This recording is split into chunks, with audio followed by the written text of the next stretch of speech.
Por favor. Tenemos 146 días de este proceso de nueva normalidad. Cada vez que lo mencionamos, recordamos en qué consiste la nueva normalidad.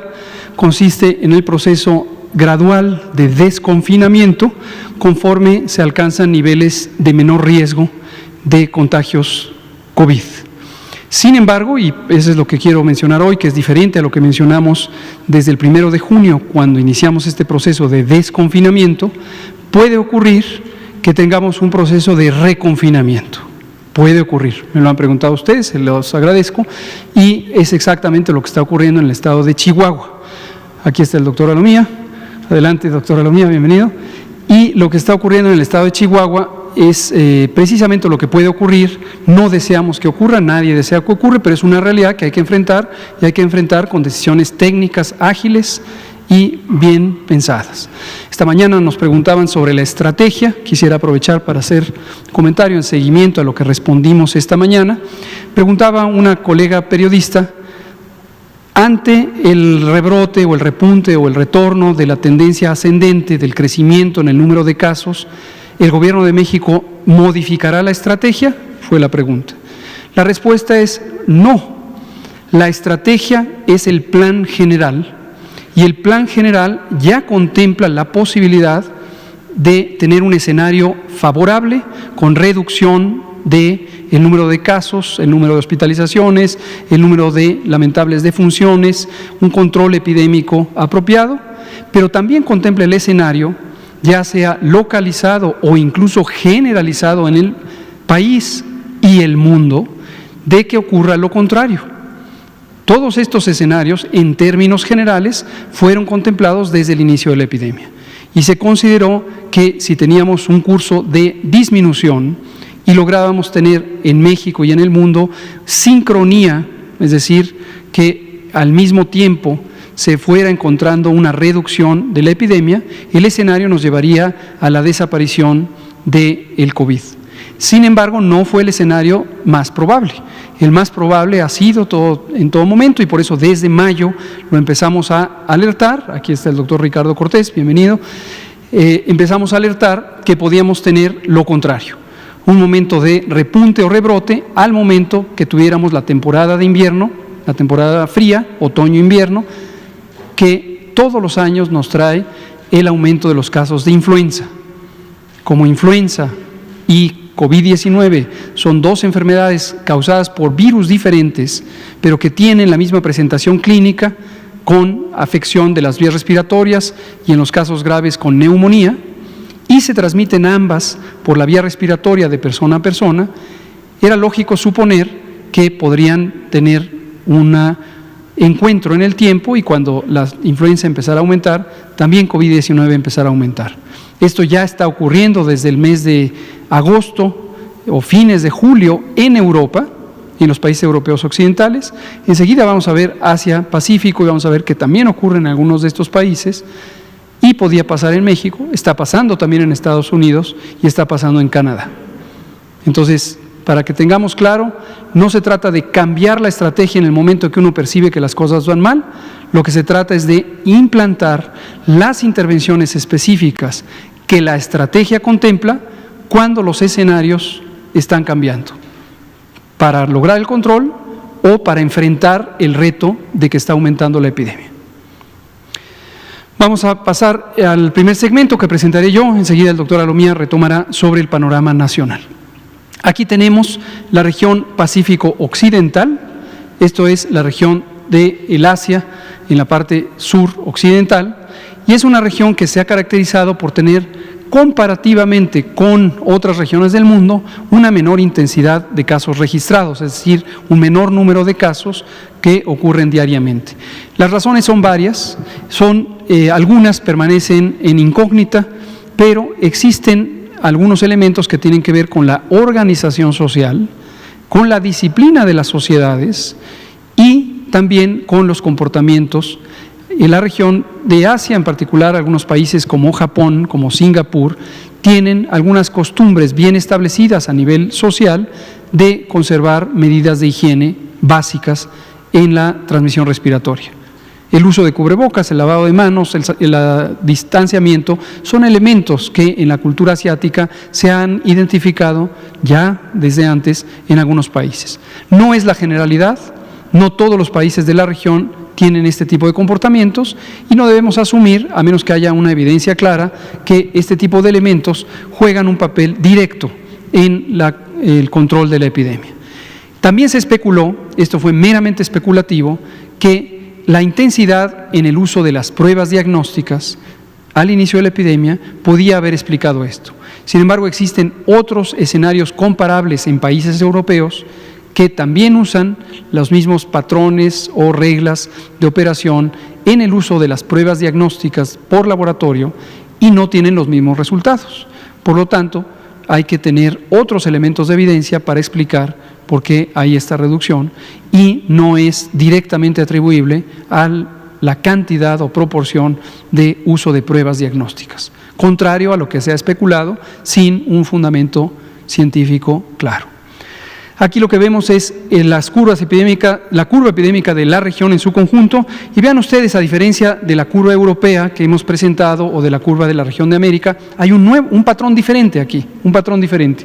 Tenemos una curva polimodal le llamamos, o multimodal, a una curva que va teniendo múltiples picos a lo largo de su acontecer y en los que es difícil discernir una tendencia general. Pero aquí podemos ver que hubo una primera momento de transmisión al inicio del año, al final del mes de enero y febrero, después una zona de permanencia de la transmisión, pero sin grandes cambios hacia arriba o hacia abajo, a lo largo de toda la primavera y el verano del hemisferio norte, y posteriormente, a partir de los meses de julio y agosto, un aumento en la curva epidémica. Sin embargo, no fue un aumento explosivo como se ha dado en Europa, sino moderado.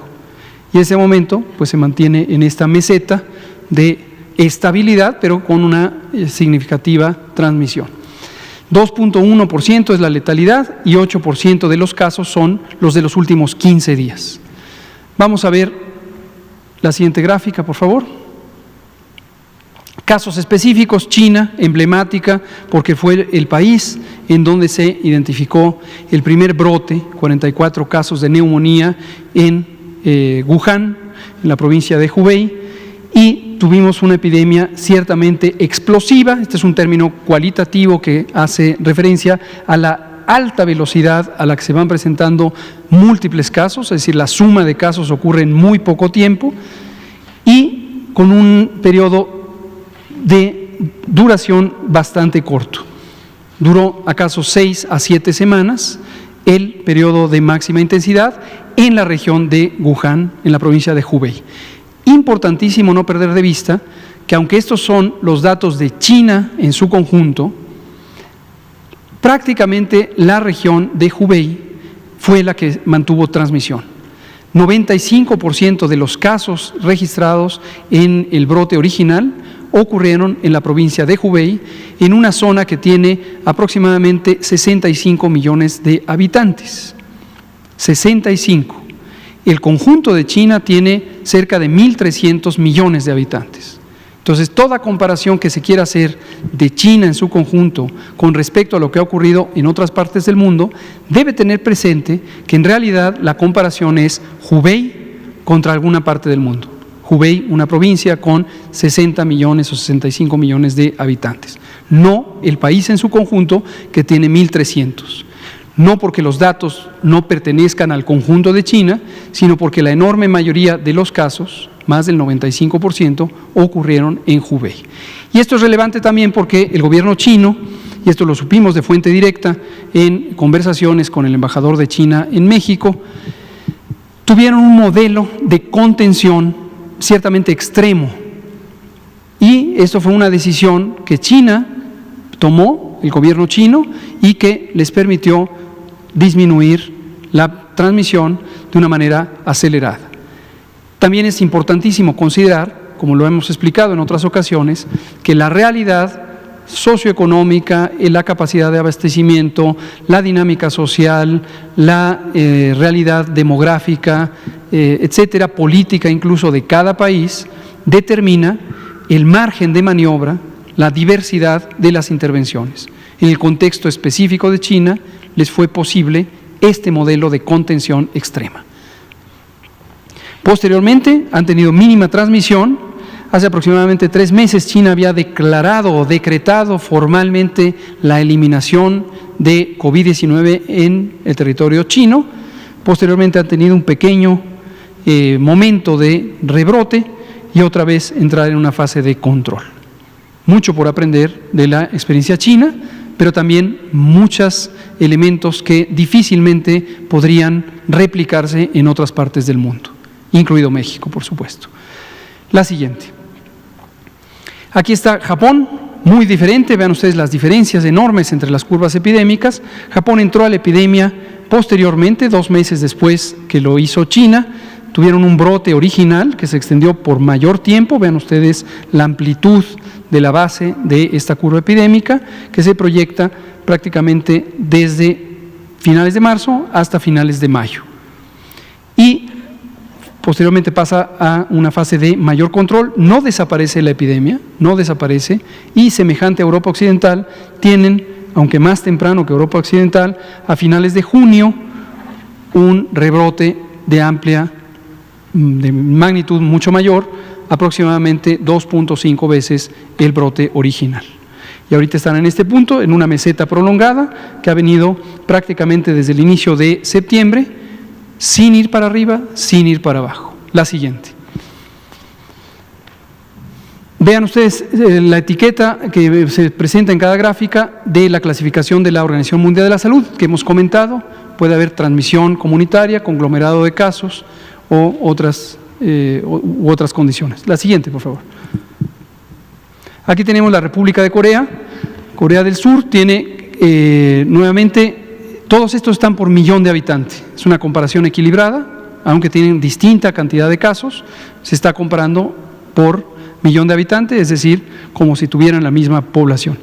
Corea tuvo la misma experiencia, muy semejante a la que tuvo China originalmente, con una curva epidémica más corta, más pequeña, también de 6 semanas, un brote muy explosivo, posteriormente una etapa de control, pero con una persistencia un poco mayor de la cantidad de casos por millón de habitantes, y hasta agosto se había mantenido en control. Desde la mitad de agosto en adelante tuvieron este segundo pico, pero esta ola epidémica es menor a la inicial, a diferencia de Japón o a diferencia de los países europeos. La siguiente. Otra experiencia, Australia, es parte de la región Asia-Pacífico, perdón, de la región Pacífico, en este caso en un continente diferente, Oceanía, pero la ponemos en la misma región, porque es la misma región del mundo, el Pacífico Occidental. Y vean ustedes cómo otra experiencia de 2 curvas epidémicas, de 2 picos. Este es semejante también a lo que ocurrió en Japón, Corea y también en Europa, está ocurriendo, pero con distintas magnitudes. Ya no entro en detalles, es bastante obvio que tuvieron un periodo mucho más corto de control, sin que desaparezca la epidemia, y después tuvieron una segunda curva que ha sido más amplia, pero de una intensidad relativamente semejante a la inicial. La siguiente. Otra experiencia, Singapur, un poco la misma idea. A finales de marzo tuvieron el inicio, después tuvieron un lento progreso hacia llegar al control, una curva epidémica mucho más amplia, prácticamente de 3 meses, es decir, 12 semanas, que experimentó un rebrote. Y aquí ilustramos lo que algunas personas han tenido la inquietud de si se puede hablar de rebrote cuando todavía no acaba el primer brote. Claro que se puede hablar. De rebrote hablamos cuando cambia la trayectoria y ahora empieza a aumentar los casos, pero todavía estaban lejos de haber llegado al control del brote inicial. La siguiente. Esto ya se lo dejamos al doctor Alomía. Hasta aquí la información de una región, Asia-Pacífico y Oceanía, Pacífico Occidental, con el mismo propósito, ilustrar lo que pasa en otros sitios del mundo y tener en perspectiva lo que puede estar pasando en México, cómo puede ser muy diverso el acontecer epidémico en cada país y en cada región.